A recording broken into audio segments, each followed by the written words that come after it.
everyone, welcome to our channel BS Civil Engineer. First of all, thank you everyone for subscribing our channel. Now we have reached 1000 subscribers.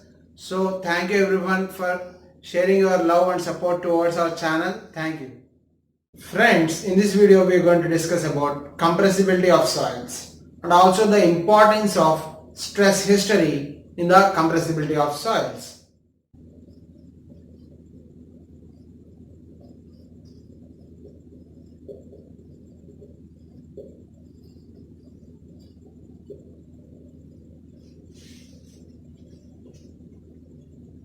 So compressibility of soils means the amount of compression that is going to take place in the soil when it is subjected to overburden pressure or effective stress.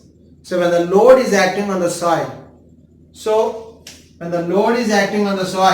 so because of the load acting on the soil, how much amount of deformation that is going to take place or vertical deformation that is going to take place, that is referred as compressibility of soil. So here mainly stress history. Stress history of soil plays a very major role. Why? Because the soil which was subjected to a maximum stress in the earlier periods when compared to the present situation or present loading situation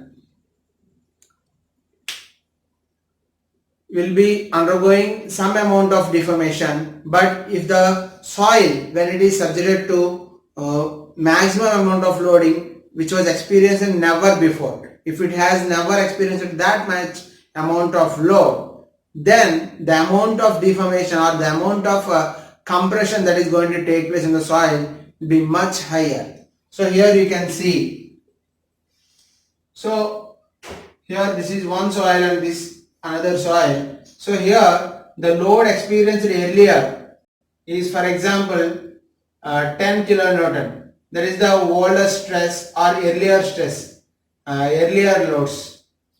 So here it is the fresh load, 5 kilonewton. So earlier stress is 0. 0 is the earlier stress. So here the soil has already experienced 10 kilonewtons of load. So now if the load acting here is, for example, 5 kilonewtons of load is acting here at this point, then the amount of deformation or the amount of compression taking place in the soil will be very less. Why? Because it has experienced already up to 10 kilonewtons of load. So the amount of rearrangement or the amount of compression that has to take place in the soil has already taken place in the past. In the past only, the compression whatever required or the compression that will happen because of this 10 kilonewtons load that has taken place already. So now it is going to be experiencing only 5 kilonewtons of load, which is smaller load or lesser load. So that is why the deformation will be small here. But here in this case, soil has never experienced any load earlier. So it is a freshly loaded soil or freshly loaded soil or a virgin compression is going to take place here. So the load, even if it is a very small quantity, for example 5 kilonewton load is smaller when compared to 10 kilonewton, but the amount of deformation or the amount of compression or compressibility of that particular soil will be much more when compared to the soil which was experienced higher loads in the earlier days or in the past days. So that is this example clearly tells the importance of stress history in the compressibility of soil. So the soil which was experienced a major amount of load in the past or in the earlier days, now if it is experiencing a lesser amount of load when compared to the earlier loads, then definitely the compressibility in that soil will be less when compared to the soil which was experiencing maximum amount of load freshly without any stress history.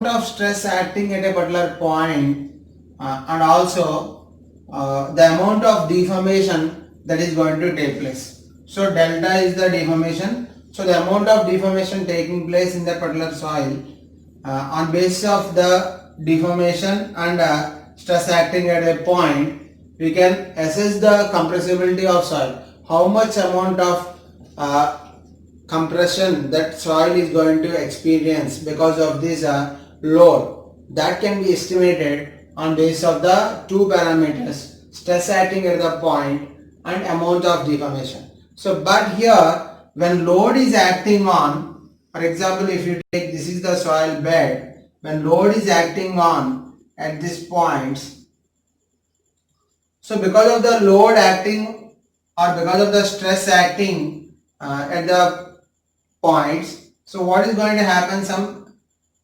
expulsion of pore water is going to take place. Expulsion of pore water, that is what we call consolidation, and also rearrangement of soil structure is going to take place. Rearrangement of soil structure is going to take place. That is what we call compression.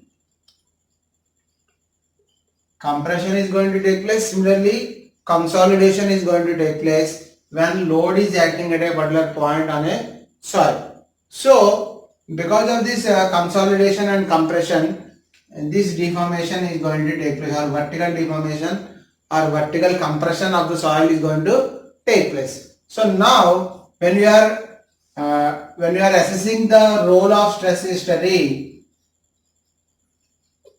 when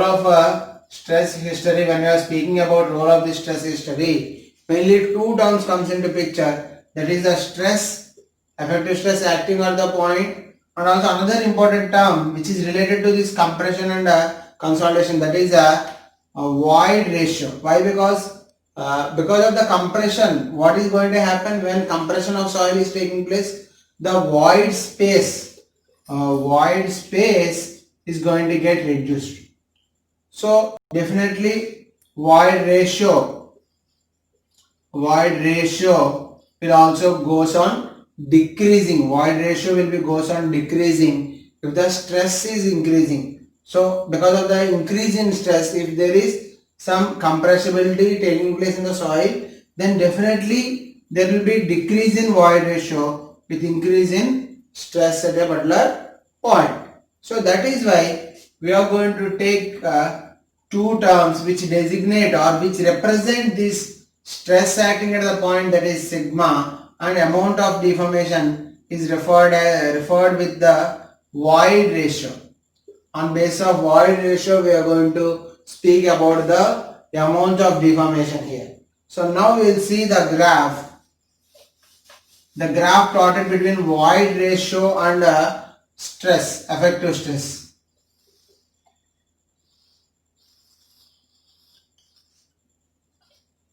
This is void ratio and this is effective stress.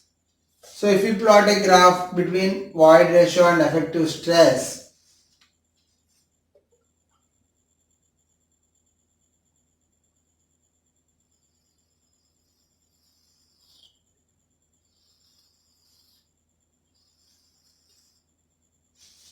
so this is the graph you are going to get. So here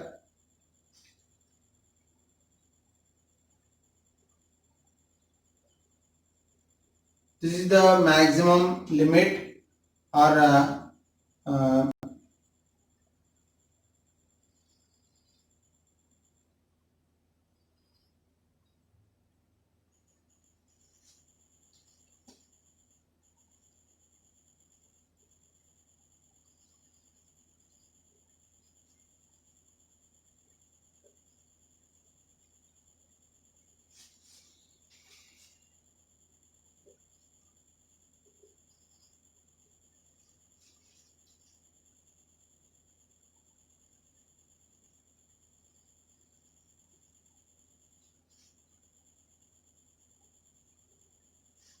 so this is the pre-consolidation zone where the stress experienced by the soil, earlier stress, because of the earlier stress.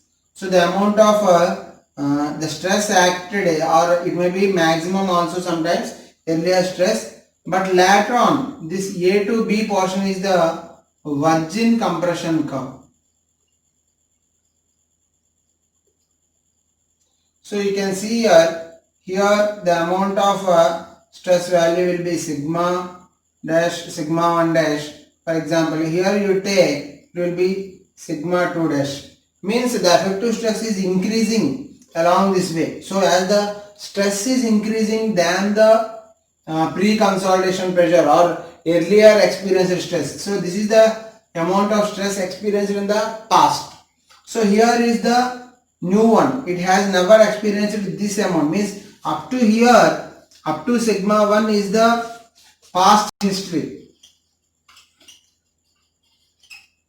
Past history, past stress. So in the earlier days than to the present condition, what is the stresses it has experienced? So sigma 1 is the maximum amount of stress it has experienced in the earlier days. So now, if the stress is furthermore increased, then the curve what we are going to get when you are plotting. So here also you can see this is E1, here it is E2.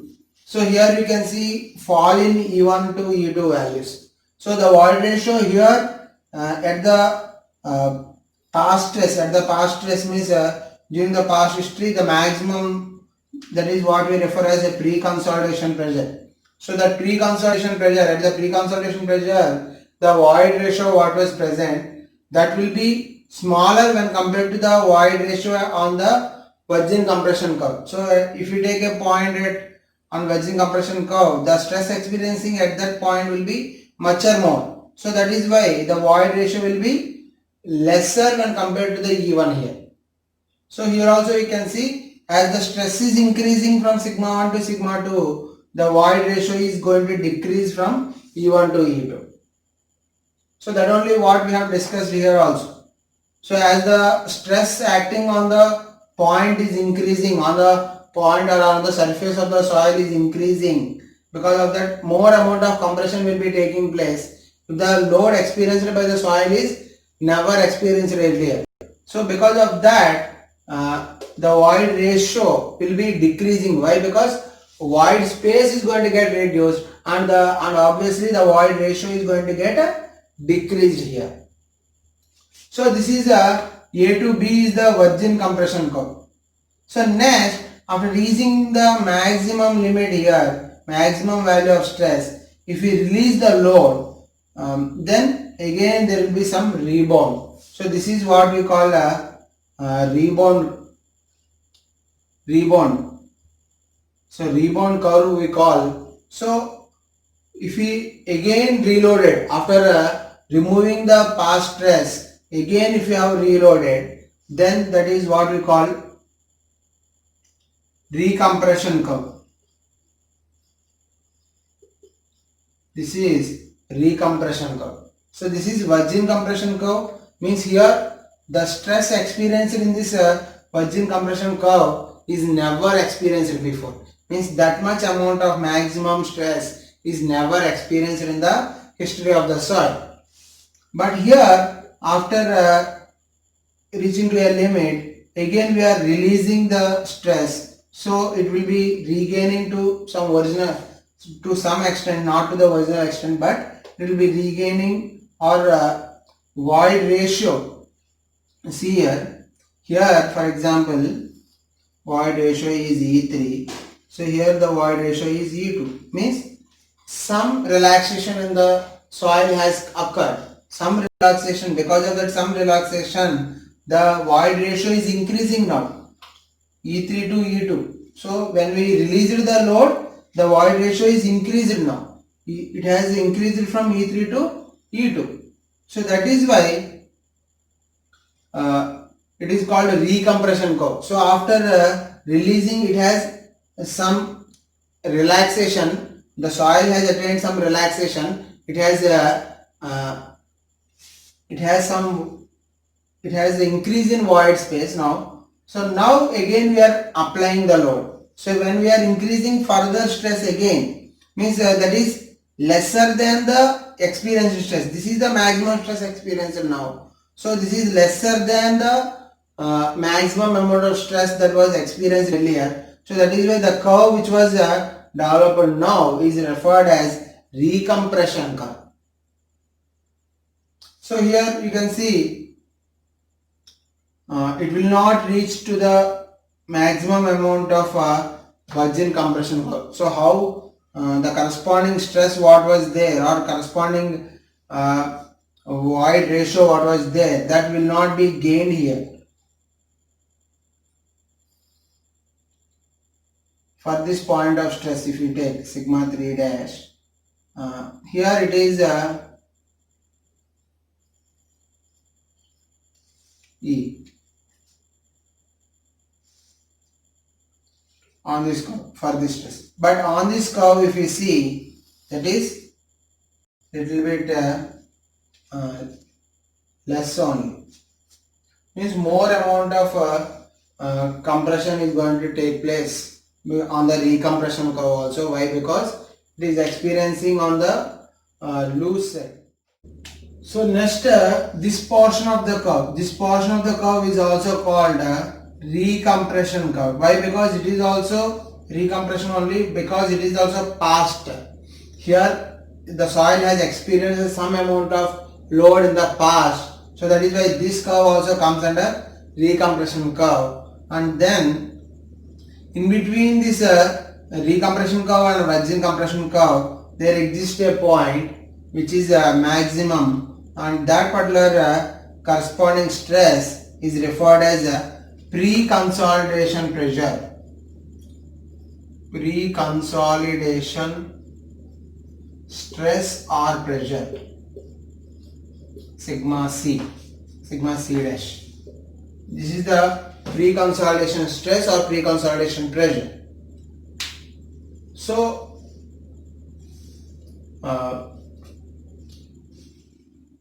on basis of this pre-consolidation stress, we can classify the soil into three categories as normally consolidated soil, under consolidated soil and over consolidated soil.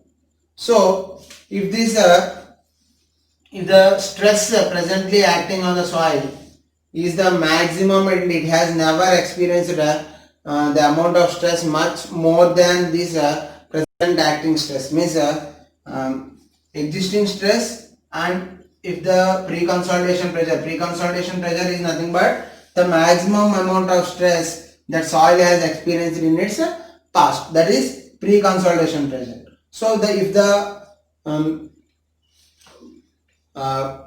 present consolidating pressure or if the present stress acting at the point in the present condition is equal to the pre-consolidation pressure, means it has never experienced this maximum amount of stress in the past. So that is what we refer as a normally consolidated soil. Next one,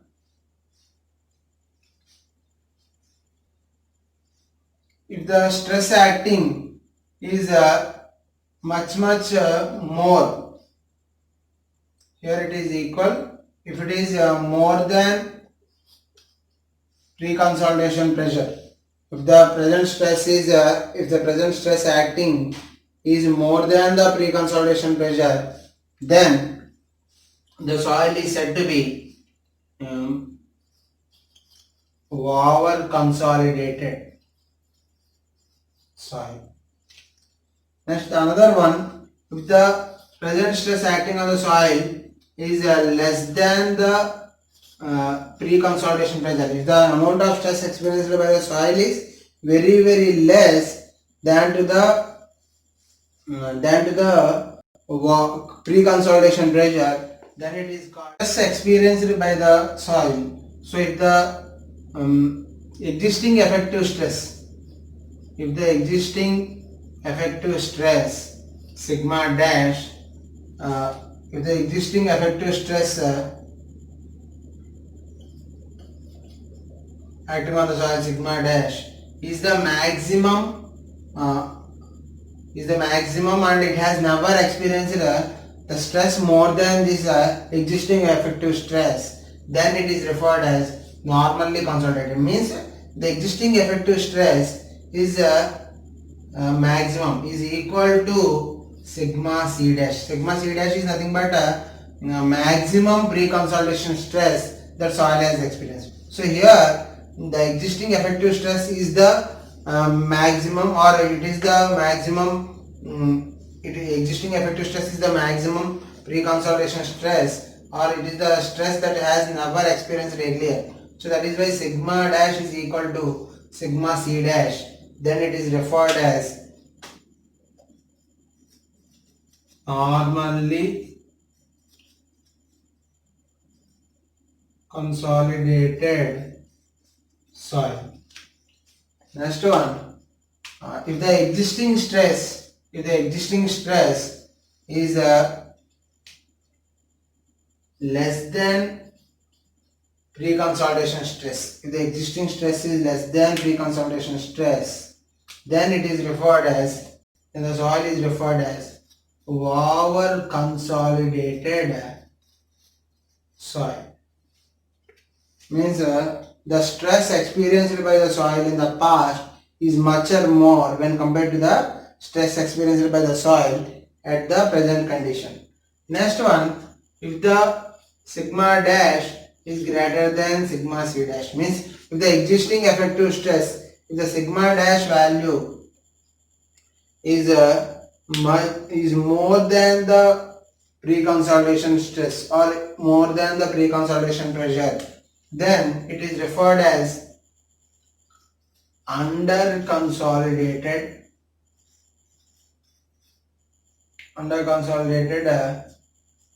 soils. So this is the basic classification on base of the pre-consolidation stress and on base of the existing effective stress. So pre-consolidation stress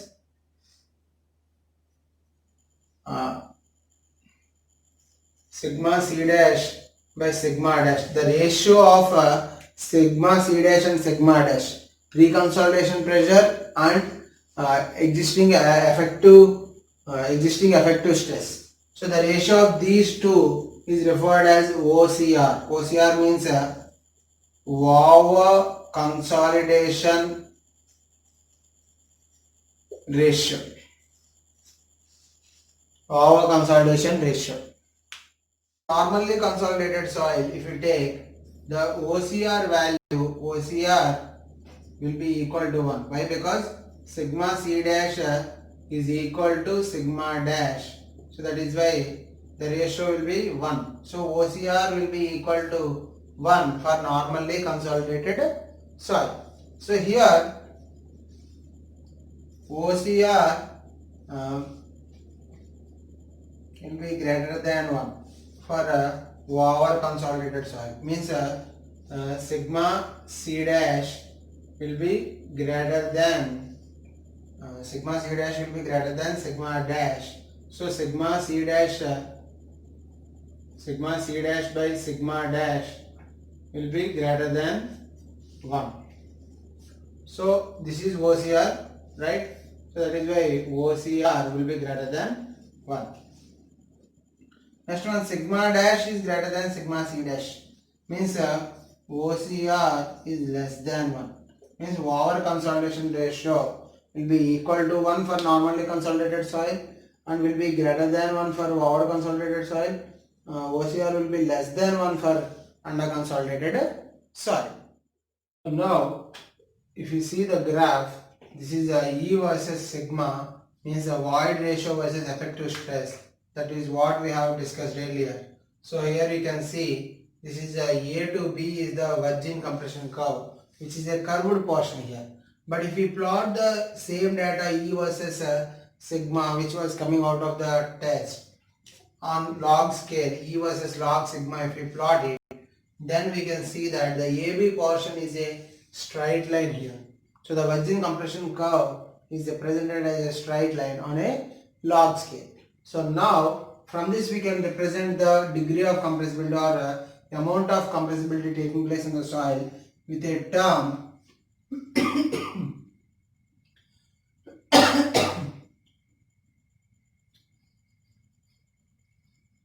compressibility index CC.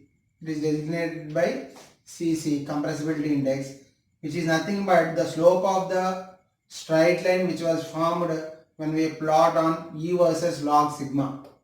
So if this is the log sigma and this is E, if we plot in between these two, we are getting a straight line for a normally consolidated soil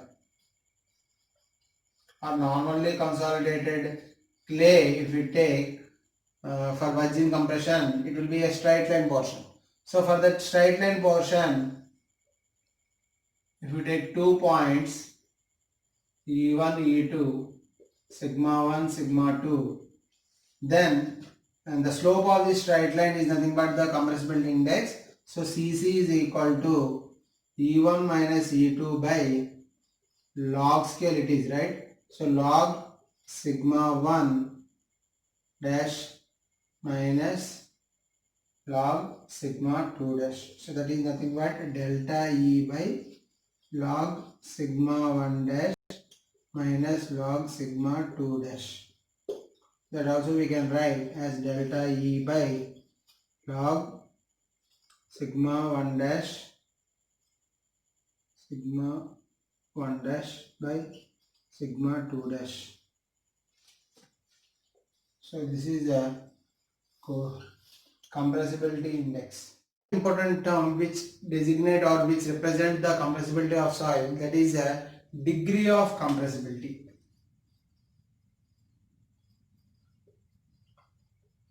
So this degree of compressibility gives the relationship between that void ratio and effective stress. Void ratio and effective stress. So when you plot a graph between the effective stress and void ratio E and effective stress sigma dash, if you plot a graph directly, that gives you a curved portion. The curved portion for normally consolidated soil, it will be a curved portion. So if the slope of this curved portion is determined, that gives you nothing but this degree of compressibility. So it is designated by A suffix V. So AV is equal to, if you take 2 points E1 sigma 1 dash, E2 sigma 2 dash.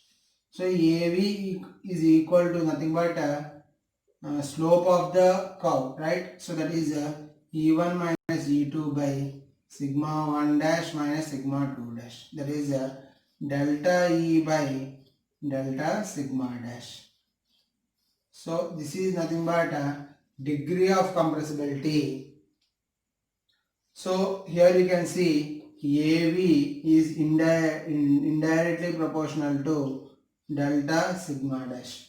Means if the effective stress is increasing, if the effective stress or if the difference is increasing, then delta sigma value is increasing. Means if the stress is increasing, then AV value is going to decrease. So the load acting on the soil, if the stress is increasing, the degree of compressibility of the soil is going to reduce. Degree of compressibility is going to reduce with increase in sigma dash, means with increase in effective stress. When the effective stress is increasing, the difference of the points is increasing. So with change in effective stress, there will be decrease in degree of compressibility of soil. So this is about compressibility of soil. Hope you understand well. Thank you.